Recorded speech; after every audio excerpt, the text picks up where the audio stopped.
Ladies and gentlemen, welcome back on in to the Blue Collar Psychiatrist. Today, we're going to talk about value for value friendships. Now, what does that mean? Am I saying that there's a monetary value on a friendship? No, I'm not saying that at all. But what I am saying is somewhat controversial, but when you think about it, it is absolutely true.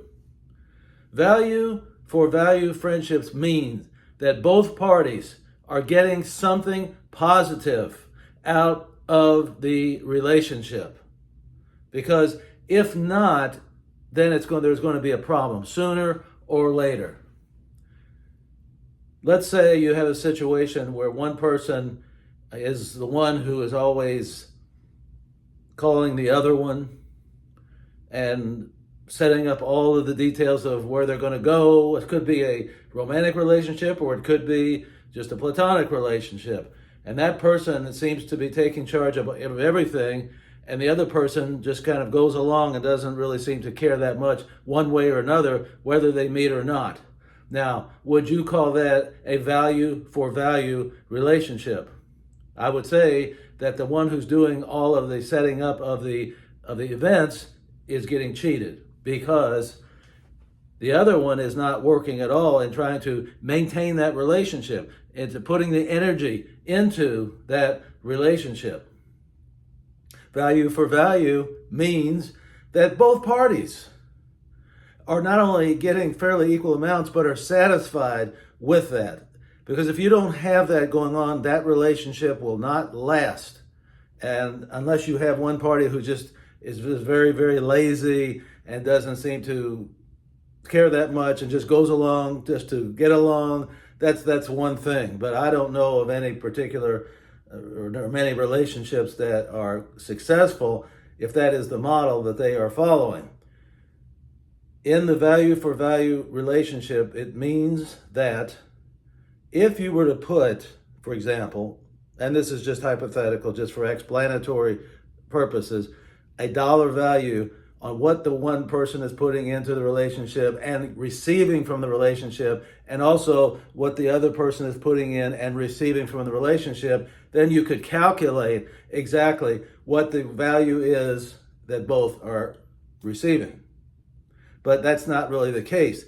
The case is such that when one party realizes that he or she is being taken advantage of, let's say that's one particular model, and the other party could care less about that, then that person who's being taken advantage of is not getting value for value relationship or value for value an arrangement at all.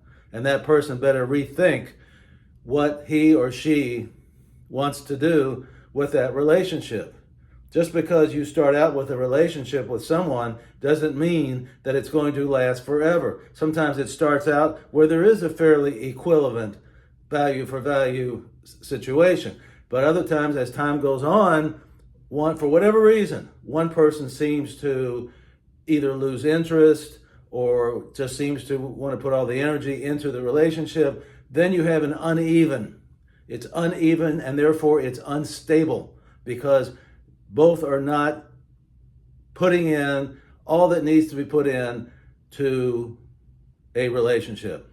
Another example would be, let's say you have two people, they see each other from time to time, but one of them is always initiating the call.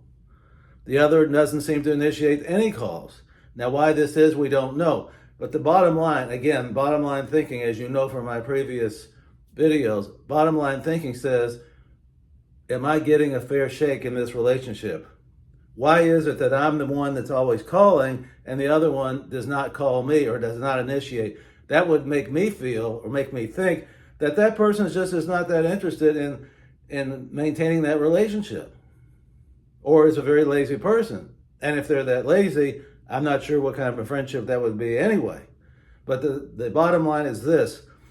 You have to consider the bottom line, and the bottom line is this relationship worth continuing? Is this relationship worth it to me? Am I putting in way too much work into the relationship while the other person is not? Or is there something else going on that you don't know? Has the other person lost interest in me because they have somebody else, or they're going out socially with other people and they've sort of cut me out, not directly, not in words, but by behavior?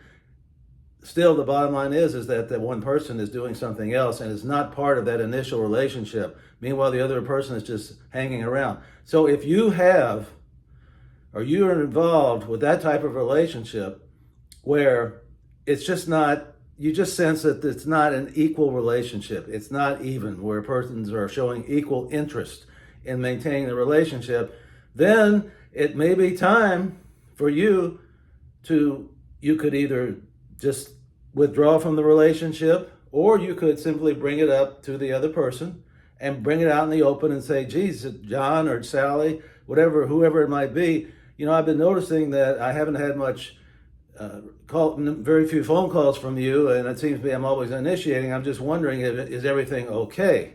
Now, hopefully they'll tell you the truth. And if something is not okay, hopefully they'll tell you the truth, because many people will not tell you the truth. They will just say, oh yeah, everything's okay.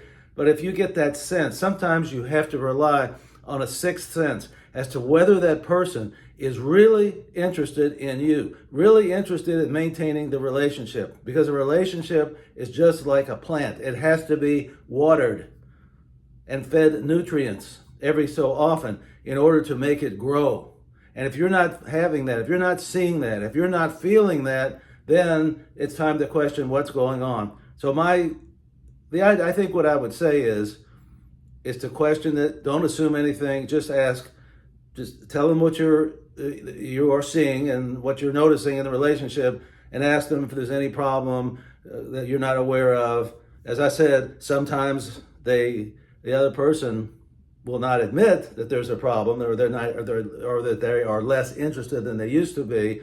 But even so, then you still have to say, okay, maybe they're not telling me everything, but you have to then go by the behavior. And the behavior simply is that the other person is not initiating and does not seem to be overly enthusiastic about continuing the relationship.